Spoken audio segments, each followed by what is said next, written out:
할렐루야. 아멘. 오늘은 사도행전 강의 39번째로 구원의 만장일치라고 하는 주제를 가지고 말씀을 같이 나누도록 하겠습니다. 바울이 지금 전도여행을 첫 번째 전도여행을 지금 하고 있어요. 그런데 안디옥이라고 하는 시리아, 지금 시리아의 그 안디옥에서 교회를 같이 바나바와 함께 섬기는 가운데 선교에 보고를 하였습니다. 많은 사람들이 은혜를 받았고, 그런데 그곳에 유대로부터 온 한 지도자 무리들이 와서 너희가 구원을 받으려면 예수님도 믿고 새 모세 할례도 받아야 된다라고 그렇게 가르치고 있어요. 교회에 커다란 문제가 생겼습니다. 구원, 우리가 이렇게 신앙하려고 하는 것이 뭐예요? 영원한 구원이잖아요. 그 구원은 누구와도 그 무엇과도 타협할 수도 없고 바꿀 수도 없는 것인데, 그 구원의 문제가 흔들리기 시작합니다. 예수님 믿는 것 좋아. 그런데 모세로부터 조상들로부터 온 할례, 이 할례 어디서부터 시작한 줄 알아? 우리의 조상 아브라함부터 시작하였어. 그러면서 그 할례를 받지 않으면 너희가 구원받지 못한다라고 그렇게 할례도 예수님 믿음도 그렇게 주장하게 됨으로써 이 안디옥 교회가 혼란해 하게 되었다라고 했어요. 구원을 어떻게 받을 것인가? 그래야 해서 안디옥 교회에서 그 교회가 이 바울과 바나바를 예루살렘으로 파송하여서 이 구원의 문제에 대해서 결단코 흔들리지 않는 무엇이 우리의 구원의 문제인가 라고 하는 것에 대해서 확실한 지침, 헌법과 같은 바꾸지 못하는 그런 내용을 분명하게 우리에게 가르쳐 달라라고 그렇게 파송을 하게 되었어요. 그래서 우리는 이미 본 바죠. 구원 어떻게 얻는가 이미 지난 시간에 이야기를 했어요. 구원은 누구를 믿음으로 되어? 예수 그리스도를 믿음으로. 구원은 예수 그리스도를 믿음으로 우리가 구원한다라고 하는 그 기초, 그것을 절대 잊어버리면 안 된다라고 했어요. 예수님 믿고 율법도 지키는 것이 아니라 예수님을 믿으면 구원을 받는다라고 하는 그 예수님을 믿는다라고 하는 것은 우리는 제사로 이야기했잖아요.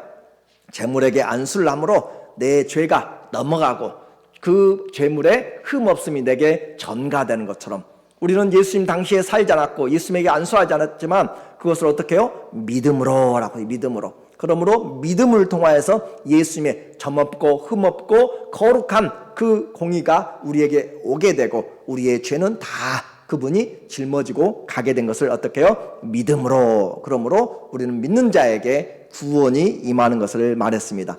이제 그것으로 충분하지 않고 베드로의 경험을 다시 이야기합니다. 그래서 내가 과거에 보니까 사도행전 10장에서 내가 하나님 앞에서 욥바에서 열심히 기도하는데 어느 날 저 고넬료 이방인 백부장의 그 사병들이 와서 그 집사람 가솔들이 와서 나를 초청하였더라. 그래서 내가 성령의 인도함을 받아서 그들에게 가는데 하나님 앞에 환상을 보니까 하늘에서 보자기가 내려와서 온갖 구약의 부정한 동물들이 다 있고 나에게 잡아먹으라. 나는 잡아먹지 않겠다라고 하나님께 이야기했고 3번씩이나 그 환상이 일어나서 무슨 뜻인가 했더니 바로 이방인에게 가서 말씀을 전할 때 성령이 우리에게도 동일하게 내렸던 것처럼 그들에게도 임하더라 라고 그렇게 개인의 간증을 이야기를 했어요. 이와 같이 주 예수를 믿는 것 어떻게 얻는가? 다시 한번 성경을 볼게요. 요한복음 사도행전 15장 11절에 시작. 그러나 우리는 그들이 우리와 동일하게 주 예수의 은혜로 구원받는 줄을 믿노라. 주 예수의 은혜로 구원받는 것이에요.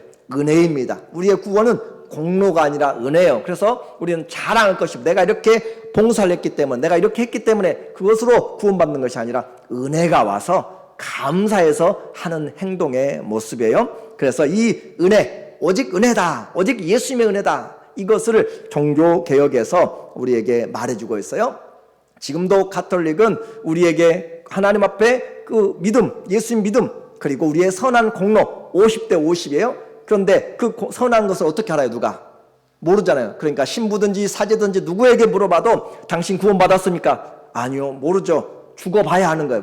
왜냐하면 그 선한 것이 어떻게 될지 모르니까, 저울이 어디로 기울지 모르니까 죽어봐야 되는 거예요. 그러나 우리는 그와 같은 것이 아니라 우리의 공로가 아니라 하나님의 은혜로 구원받았다. 그래서 종교개혁에 마르틴 루터나 그 칼빈이나 쯔빙글이나 그 사람들이 우리에게 무엇이 구원의 은혜인가라고 다시 한번 확인을 해주는 것이 바로 종교개혁의 5개의 원칙, 5 솔라스라고 그렇게 이야기하는 거였어요. 오직 5개의 오직이라는 내용이에요. 그래서 첫 번째는 오직 은혜다.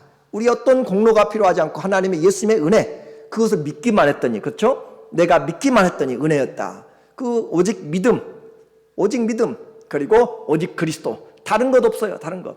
오직 예수 그리스도의 믿음이, 예수 그리스도를 믿음이지 다른 마리아나 다른 성상이나 어느 것도 필요가 없고, 그리고 오직 성경, 이 성경이 우리에게 유일한 구원의 원칙을 정해준다. 그리고 그와 같은 모든 것은 하나님께 영광, 솔라데오 글로리아, 그렇게 하나님께 영광을 위하여서, 이것이 오늘날도 우리에게 믿음의 담대함을 가지고 우리에게 신앙생활을 하게 만드는 것이죠. 이제 이와 같은 이야기를, 바울의 이야기를 들은 베드로의 이야기를 들은 이 선교사들 바울과 바나바가 자기들 선교 보고를 다시 하게 됩니다. 12절에 보니까 온 무리가 가만히 있어 바나바와 바울이 하나님께서 자기들을 말미암아 이방인 중에서 행하신 표적과 기사에 관하여 말하는 것을 듣더니, 잠잠하게 하나님이 어떻게 큰 역사를 그 이방인들에게 어떻게 가서 이방 사람들 아니면 디아스포라 유대인들에게 어떻게 하나님이 구원을 베푸셨는가 가만히 들어보아요. 그러니까 지금도 선교 현장에서 얼마나 하나님이 예수 그 이름, 우리는 예수 그 이름이 얼마나 큰 능력인지 잘 알지 못해요. 그러나 그 예수 그 이름이 얼마나 많은 우상들과 모든 연약한 것들을 다 파쇄하면서 깨뜨리면서 승리를 주는지, 그래서 마음의 평화를 주고 육체의 치료를 주고 영원히 사는 확신을 가지고 담대하게 모든 것에서부터 기쁨을 가지고 살아가게 만드는 신앙은 체험이에요. 기독교 신앙은 살아계신 하나님이 내 안에 계시기 때문에 오늘도 우리는 천국을 오늘도 감사로 살아갈 수가 있는 것이죠.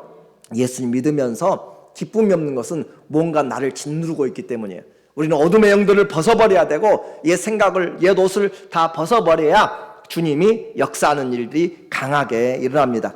예수 그리스도 그 이름으로 하나님이 우리에게 능력을 행하신다. 예수님 안에 모든 것이 있다. 여기까지 듣고 있던 이제 야고보라고 하는 사람이 등장해요. 이 야고보 12제자는 아니었는데 예수 그리스도의 죽으시고 나서 부활한 예수님 만나게 되었고, 그리고 사도라 일컬음을 성경에서 이야기해요. 13절에 보면 이제 바나바와 바울의 이야기가 마쳤어요. 자, 베드로 이야기 마쳤고 바나바와 바울의 선교사들의 보고 마쳤고, 그리고 이제 이 예루살렘 회의의 대주제를 하고 있는 지금 의장 야고보입니다. 말을 마침에 야고보가 이르되, 형제들아 내 말을 들으라. 하나님이 처음으로 이방인 중에서 자기 이름을 위할 백성을 취하시려고 그들을 돌보신 것을 시몬이 말하였으니, 이 시몬이 누구예요? 베드로를 이야기해요. 베드로가 시몬이잖아요. 그래서 시몬 하면은 히브리어고 시몬 하면 헬라어예요. 그래서 이 베드로가 지금 어떻게 했어요? 고넬료의 사건과 자기가 가서 하나님 앞에 전화했더니 성령이 임한 것들을, 구원의 은혜들을 전한 것을 지금 들었다는 거예요. 그래서 시몬이 말한 것을 들었으니, 베드로가 말한 걸 들었으니 선지자의 말씀이 이와 일치하도다라고 하면서 그가 아모스의 9장 11절을 인용해요. 그래서 15장 16절을 보면 이후에 내가 돌아와서, 이 아모스 선지자가 지금 이야기하는 것을 이 야고보가 인용을 한 거죠. 다윗의 무너진 장막을 다시 지으며, 다윗의 통치죠. 다윗의 통치를 다시 일으키며 그 허물어진 것을 다시 지어 일으키시리니, 이는 그 남은 사람들과 내 이름으로 일컬음을 받는 모든 이방인들로 주를 찾게 하려 함이라 하셨으니, 모든 사람들, 이방인들까지도 주의 이름을 부른 자들을 주님이 다 찾으신다. 누구든지 열방에서부터, 우리는 이사야를 통하여서도 열국의 하나님의 복음을 다 보고 있잖아요. 그런 것처럼 이 말씀을 인용을 했어요. 잘 우리가 기억해야 됩니다. 성경에서, 교회에서, 또 믿음의 생활에서 다툼이 있고 분쟁이 있을 때 우리는 성경이 무엇을 이야기하는지, 개인의 간증 중요해요. 또 성경의 보고도 중요해요. 그런데 결론적인 것은 하나님의 말씀이 어떤 것이냐, 교회만 치료가 있는 것이 아니고 불교에도 다른 요가에도 다른 것에도 치료가 있어요. 기적들이 있어요. 그런 것으로가 기적이 아니라 하나님의 말씀에 뿌리를 둔 결론을 우리가 항상 가져야 된다라고 하는 거예요. 그렇게 해서 이 복을 통해서 성경과 일치된 선언 야고보가 이야기합니다. 19절에 이야기해요. 그러므로 내 의견에는 이방인 중에서 하나님께로 돌아오는 자들을 어떻게 하지 말고 괴롭게 하지 말라. 믿음으로 기뻐가지고 이제 예수님만 믿으면 구원 얻는 놀라운 은혜, 돈으로도 필요가 없어요. 그렇죠? 배울 필요 없어요. 건강도 필요 없어요. 어떤 것도 필요 없이 오직 예수님을 믿는 그 믿음을 가지고 있으면 누구든지 구원 얻는 이 하늘문이 열렸는데, 천국은 침노한 자의 문이 열렸는데 거기에다가 율법을 지키라고 이야기하고 할례를 하라고 이야기하고 하는 짐을 줌으로 괴롭게 하지 말라. 그리고 다만 우상의 더러운 것과 음행과 목매어 죽은 것과 피를 멀리하라고 편지하는 것이 좋으니. 자, 여기서 우리가 이제 하나 주목할 것이 있어요. 그러므로 이 야고보에 대해서 우리가 잘 알지를 못해요. 성경에 야고보가 여러 사람 나오는데 이 요한과 요한의 형제 야고보는 이미 사도행전 12장에서 헤롯에게 죽임을 다 순교를 했어요. 그리고 여기 야고보는 주님 예수님의 육신의 동생이라 일컬어지는 야고보입니다. 그런데 이 야고보가 교회사에서 또 많이 이렇게 등장하지 않고 알려지지 않은 이유가 있어요. 캐톨릭은 이 야고보를 정확하게 보지를 않습니다. 무슨 말이냐고 하면 교회를 예수님이 베드로에게 교회의 수장의 역할을 주셨다라고 함으로써 교황의 첫 번째 교황, 베드로는 교황 해본 적도 없어요. 그런데 베드로를 첫 번째 교황이라고 해가지고 그들이 세우고 있는 것이고, 예루살렘 교회도 누가 지금 예루살렘 교회 다 사도들 좋아요. 그런데 그 사도들이 있어도 성경에는 또 질서가 있어요. 그래서 이 내용을 보면 교회의 역사가 유세비우스가 쓴 그 기독교 교회사의 내용을 보면 2세기에 교부 알렉산드리아 클레멘트가 쓴 예루살렘 교회에 대한 내용을 보면 야고보를 의인이라 그렇게 표현해요. 의인 야고보는 예루살렘의 감독으로 초대 감독 주교로 선택되었다라고 그런 기록이 있습니다. 그래서 베드로도 뛰어난 모두 사도들이 있지만 이 야고보가 예루살렘의 초대 주교 감독으로 그렇게 피선이 되었기 때문에 요즘으로 이야기하면 그가 그곳의 위임 목사가 된 거예요. 담임 목사가 된 거예요. 그렇기 때문에 그곳에서 이 회의를, 예루살렘의 대회의를 주장하는 의장이 지금 누구냐면 야고보입니다. 그러므로 야고보가 말하는 내 의견에는 이 말이 중요한 이유예요. 이 사람 저 사람 이야기할 수 있는데 이제 회의를 마치려면 의장으로서 마지막 선언을 해야 될 필요가 있는 거예요. 그래서 내 의견에는 에코 크리노라고, 나는 판단한다. 그러면 나는 판단한다. 어떻게 판단하는가? 내 의견에는 내 결론에는 이방인 중에서 하나님께로 돌아온 자들을 괴롭게 하지 말라라고 함으로써 그 내용을 세워주고 있어요.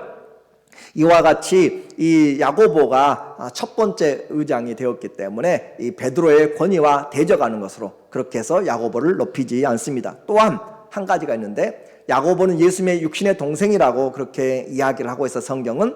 그런데 예수님을 낳은 마리아를 이 카톨릭은 마리아가 평생 처녀로 살았다, 평생 동정녀설을 주장합니다.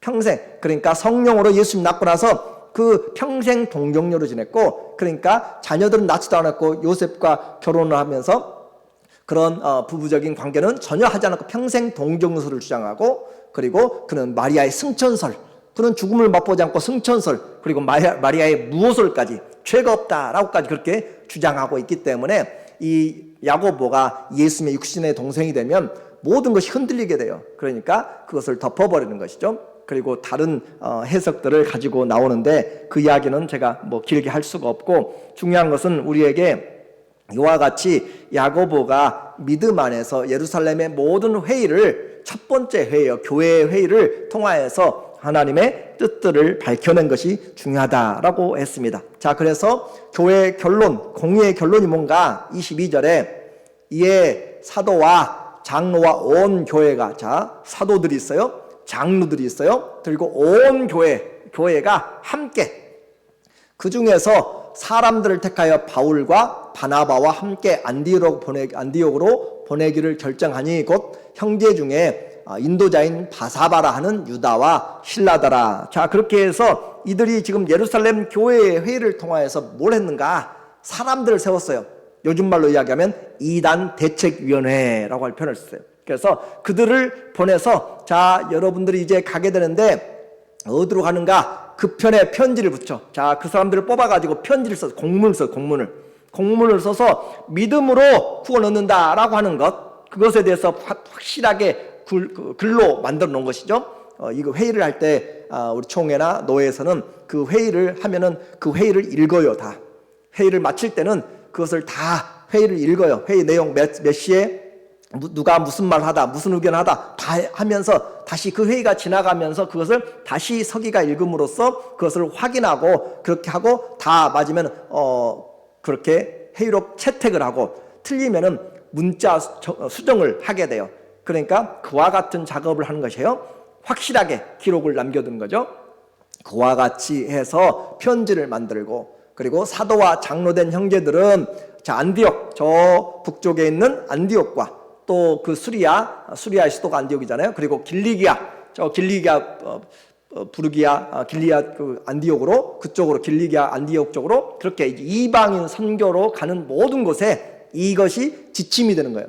선교와 교회를 세우는 것에 이 판단, 이 결정이 지금 기준이 되어서 가게 돼요. 그래서 그들이 했던 내용을 보니까 25절에 보면 사람을 택하여서 그렇게 했는데, 이제 유다와 실라를 보내 그들도 이 말을 하는데, 사람을 택하여서 우리 주 예수 그리스도의 이름을 위하여 생명을 아끼지 아니하는 자인 우리가 사랑하는 바나바와 바울과, 자, 여기서 이 형제들의, 사도들의, 그리고 그리스도 안에 사랑이 무엇인지 의견이 많이 나눴어요.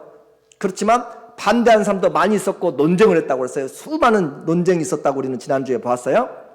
그러나 일단 사도들이, 장로들이 그곳에서 회의를 통하여서 의장이 결정한 것에 대해서, 그것을 했으면 그것에 대해서 이제 따르게 되는 거예요. 그렇게 따르면서 우리 주 예수 그리스도의 이름을 위하여 뭘 아끼잖아요? 생명을 아끼지 않는 자, 생명을 아끼지 않는 자라고 하는, 이것은 파라디돔이라는 단어인데 이것은 넘겨주다.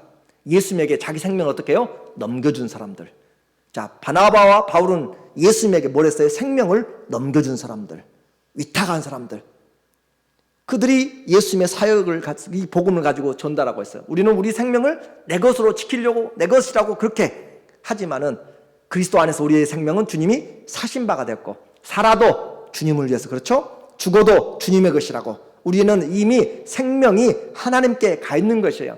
그러므로 바울과 바나바는 이미 그렇게 하나님께 위탁하였고 넘겨준 그런 파라디돔이라고 하는 넘겨준 사람들 뿐만 아니라 우리가 사랑하는, 그러니까 그리스도 안에서 사랑하는 사람들, 그들이 이제 함께 가기로, 그 사람들이 누가 가느냐에 따라서 또 달라지잖아요. 그 사람들을 만장일치로 결정하였다. 교회는 최대한 만장일치로 하는 것이 중요합니다. 일을 잘하고 못하고가 아니라 마음이 하나 된 것이에요. 그래야, 마음이 하나 되어야, 화목해야 그것이 하나님의 사랑이 있는 것이고, 가정에도 수가 많고 자녀들이 많다고 행복한 것이 아니에요. 하나가 되어야 행복하는 것처럼 교회 하나님 앞에 적든지 크든지를 떠나서 화목하고 사랑하고 하나 되어야 그 교회가 그리스도께서 역사하는 것이 되는 것이에요. 고린도 교회처럼 시끄럽고 복잡하고 나누이고 아볼로파, 또 게바파, 바울파, 그리스도파 그렇게 나눠지면 교회는 올바른 일이 아니라 사단에게 흔들리게 되어 있습니다. 그러므로 함께 사랑으로 만장일치로 하나님의 일꾼들을 세우는 것도 마음을 다해서, 하나님의 일을 하는 것도 마음을 다해서, 그래서 그리하여 유다와 실라를 보내니 그들도 이 일을 말로 전한다. 자, 하나는 편지로 갔어요. 공문으로. 그렇죠? 직접 가서 말하는 것도 중요하지만 뭐가 있어야 돼요? 공문이 있어요. 공문이. 그 공문이 있어야, 그 문서가 있어야 확증을 하기 때문에, 그래야 또 가서 다른 말 하지 않고 그와 같이 가서 말하되 또 정확하게 하면서 이중적으로 우리에게 이와 같이 했던 이유는 뭔가? 우리가 구원의 그 파운데이션, 기초를 반드시 바르게 세워야 될 필요가 있기 때문에 그렇다라고 하는 거죠. 이제 28절에 놀라운 말이 나와요. 이와 같이 논쟁을 하면서 그들이 서로 이야기를 했어요. 그런데 이 결정에 대해서 어떤 이야기를 하는가? 성령과 우리는 그렇게 이야기해요. 그 모든 회의에 지금 누가 주재를 하고 있는 거예요? 의장은 야고보지만 또 사람들은 사도들과 장로들과 사람들이 이야기하지만 그 회의를 주관하신 분은 성령이에요. 성령. 그래서 성령과 우리는, 성령이 주재하고 우리는 그 일에 도와주는 것이고 옆에서 헬프하는 것이에요. 그래서 우리의 삶에 기도로 시작하는 이유가 뭐예요? 성령의 도우심을 바라는 거예요. 성령이 우리를 인도하는 것. 교회는 성령의 공동체입니다. 그렇죠? 우리는 성령의 사람이에요. 성령의 사람. 우리의 일들도 성령과 나는 내게 능력 주신 자 안에서 내가 힘을 다하여 수고하노라. 바울의 말이잖아요. 골로새서 1장 29절에 내게 능력 주시는 자, 성령이 내게서 능력을 줘요. 그리고 그 능력을 따라서 나는 힘을 다해서 성령의 100% 나의 100%예요. 그러므로 우리의 교회 생활 그리스도 안에서 그와 같이 성령이 행할 수 있도록 항상 기도하고 성령에 민감해야 되는 거죠. 성령과 우리는 우리의 모든 결정에 내 생각으로 경험이 많다고 아니에요. 하나님께 기도해야 돼요. 성령의 뜻을 물어야 돼요. 그것이 성령의 사람입니다. 그 교회가 성령의 교회예요. 그 단체가 성령의 기관들이고 단체가 되는 거예요. 하나님의 성령을 주인으로 성령이 일하시는 그런 올해 우리가 성령 충만한 삶, 모든 날에 주인이 성령이 되도록, 우리의 모든 인생의 사건들에 성령이 주인이 되도록 그렇게 해나가는 것은 말로만 되는 것이 아니에요. 그분을 인정해야 되는 것이에요. 그분에게 맡겨야 되는 것이에요. 그래서 성령과 우리는 이 요긴한 것들 외에 아무것도 너희에게 지우지 않는 것이 좋은 줄 알았노니. 자, 이제 중요한 것이 나와요. 우상의 제물과 피와 목매어 죽인 것과 음행을 멀리할지라. 이에 스스로 삼가면 잘 되리라. 평안함을 원하노라 하였더라. 자, 그러면 왜 믿는 것으로 그냥 놔두지 않고 뒤에 그 어떤 해야 될 것을 붙였는가? 구원은 믿음으로 얻어요. 그런데 믿는다고 하면 행위가 올바로 되어야 된다라고 하는 것이에요. 자, 그래서 이방인들이 당시에 했던 것이 뭐냐면 우상을 섬기면서 했던 것들, 우상을 섬기면서 우상의 제물, 우상에게 바쳐진 것을 정확하게 알면서 그것을 먹고 다니고 그것으로 인하여서 자기를 더럽히는 것은 만물의 주인이신 예수님을 무시하는 것이에요. 그래서 우상에게 바쳐진 것에 대해서 정확하게 내가 인지하고 있으면 그것에 대해서 우리는 분명한 믿음의 결단들을 해야 된다. 그래서 그 당시에 있었던 세상 사람들이 세상에 속하여서 우상에 속하여서 했던 그런 방식들에 대해서 우리는 돌아서야 될 필요가 있어요. 자, 그래서 피와 목매어 죽인 것과 우상 숭배하면서 나타난 것이 피였고, 우상 숭배의 결과로 그 우상 숭배하는 내용이 뭐냐면 성적인 음란한 행위였어요. 그것이 바알과 바세라를 흥분시키고 그럼으로써 그들이 비를 내리게 하는 그와 같은 것들로 그 문화가 돼 있어요. 그래서 민수기 25장에서도 이스라엘 백성을 타락시키기 위하여서 계획을 세우는 발람의 선지자가 미디안의 여인들을 통하여서 그들을 제사에 초청하고 그렇게 함으로써 그들이 음란한 행위를 섬기는 그 제사의 가운데 신전에 그런 여인들이 많이 있었고, 그래서 그것들을 삼가라라고 하는 것은 그리스도인은 이제 우상의 그 행위에, 우상 섬기는 행위에 참가하지 말라 그 말이에요. 한마디로. 그래서 그 말을 하고 있어요. 여러분이 이해해야 될 것이 성경은 그렇게 시대적인 배경이 있고 문화적인 배경이 있어요. 하나님이 디모데에게 에베소에서 있는 그 여인들에게 너희는 머리에 따은 그런 것들을 하지 말라. 왜냐하면 그 당시에 그 성전에서 그와 같이 성적인 제사의 의식을 하는 그 여인들이 머리를 닦고 다녔기 때문에 머리를 따지 말라고 한 거예요. 그러니까 구별입니다. 구별. 우리에게 이 시대에 따지 말라 한 것이 아니에요. 자, 그래서 이 말은 우리가 예수님 믿으면 뭐가 필요한가? 덕이 필요해요. 덕이. 자, 나는 예수님 믿어요. 나 구원 받았어요. 나 구원 받았으니까 아무 데서나 가서 갬블링 할 수 있고 아무 데서나 가서 하던 것처럼 그냥 가서 점집에 가서 그냥 운수 대통 가서 점 보고 점치고 그래서는 안 된다는 거예요. 예수님 믿으면 뭐가 있어야 돼요? 덕이 있어야 덕이. 예수님이 나의 주인이라는 것을 내가 믿음으로 고백을 해야 되는 거예요. 그것이 바로 따르는 이 일들입니다. 그러니까 예수님만 믿으면 되는 구원의 부분이지만 그 예수 믿는다는 것을 뭘로 증거하라고요? 내가 음행하지 않는다고 해서 구원받는 것이 아니라 예수님 믿으면 이와 같은 것들을 내 삶으로 증거를 하라라고 하는 거예요. 덕이 필요합니다. 진리를 우리가 믿으면 우리가 진리의 삶에 덕이 따라야 된다라고 이야기했어요. 그래서 덕을 세우는 삶이 구원의 조건은 아니지만 구원받은 자는 삶으로 내가 예수님의 자녀인 것을, 그렇게 예수님의 제자인 것을, 하나님의 자녀인 것을 나타내게 되죠. 그리스도로 옷 입은 사람은 옛사람을 벗어야 됩니다.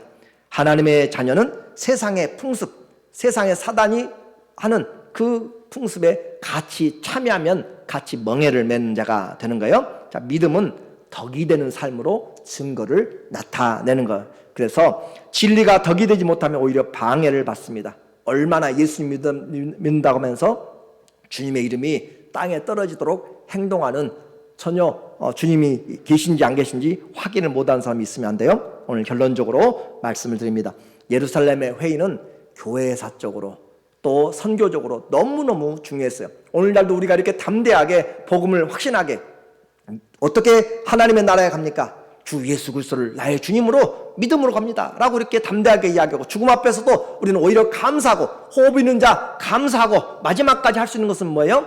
주님이 바울처럼 나의 달려갈 길 다 달리고 믿음을 지키고 선한 싸움을 싸워서 이제는 주님의 의의 재판장에 나타나실 때 나에게 하나님께서 의로운 면류관을 주실 것이다 라고 하는 그런 믿음의 확실함이 있는 것이 바로 예수 그리스도의 그 믿음 때문에 되어진 거예요. 더 이상 구원의 논쟁은 필요하지 않습니다. 오직 주 예수를 믿으면 우리가 구원을 받는다. 이 예루살렘 회의에서 성령이, 그리고 그 사도들과 모두가 함께 만장일치로 결정을 하게 되었어요. 이제 우리는 이 모든 믿는 것에서 더 이상 하나님 앞에 믿음으로 시작해서 세상으로 마치면 안 됩니다. 갈라디아서 3장 1절 보면 어리석도다 갈라디아 사람들아. 이 갈라디아 비시디아 안디옥으로부터 시작해서 소아시아 지역을 이야기해요. 그 큰 갈라디아 지역에 있는 사람들이 바울이 전했던 것을 다시 이 이방 사람들, 유대인들로 인해서 바꿔지게 되는 그런 것들을 이야기하는 거죠. 어리석도다 갈라디아 사람들아, 주 예수께서 십자가에 못 박힌 것이 너희 눈앞에 밝히 보이거늘 누가 너희를 꾀더냐. 예수님이 십자가에서 밝히 돌아가셨고 그것을 너희가 들었는데, 십자가의 복음을 들었는데 누가 와서 여러분에게 속살거리고 거짓 이야기를 하게 됨으로써 이것도 지켜야 되고 안식일을 지켜야 되고 그렇게 함으로써 우리를 혼란시켜서 하게 됐느냐. 내가 너희에게 다만 이것을 알려 하노니 너희가 성령을 받은 것이 율법의 행위로냐 혹은 믿고 듣고 믿음으로냐. 우리가 어떻게 성령을 받았느냐, 어떻게 우리가 예수님을 주로 고백했느냐. 성령으로 고백했잖아요. 그런데 그 성령을 받은 것은 율법의 행위가 아니라 듣고 믿음으로, 예수 그리스도를 듣고 믿음으로. 오늘 우리 모두에게 구원 어떻게 얻어요? 예수님을 믿음으로. 예수님을 믿음으로. 그것이 은혜입니다. 믿음을 통해서 구원을 얻습니다. 이것은 우리가 언제든지 흔들리지 말아야 할 것이고, 이제 그 믿음을 덕이 되는 삶으로 내가 나타내므로 내가 주님 안에 있습니다 라고 하는 거예요. 우리 모두에게 믿음으로 말미암아 흔들리지 않는 그 신앙에서 이 은혜를 받았기 때문에 주님, 이 은혜를 내가 무엇으로 보답할 거라고 하는 그런 덕을 세우는 사람, 사람들을 많이 얻는 사람들, 열매를 풍성하게 얻는, 하나님 기뻐하시는 그런 하나님의 자녀들 다 되시기를 예수님의 이름으로 축원합니다. 아멘. 기도합니다. 하나님 아버지, 오늘도 우리에게 교회사에서 정말 놀라운 결정들을 통하여 오늘 우리가 이와 같은 하나님의 복음, 천국의 복음, 영생의 복음을 우리에게 밝히 은혜로 말씀하여 주셔서 감사합니다. 이제후로는 세상의 사람이 아니라 하나님께 속한 자들이 되어서 하나님의 선하시고 기뻐하시고 온전하신 뜻을 이루어가는 귀한 믿음의 삶을 살게 하여 주시옵소서. 예수님의 이름으로 감사하며 기도합니다. 아멘.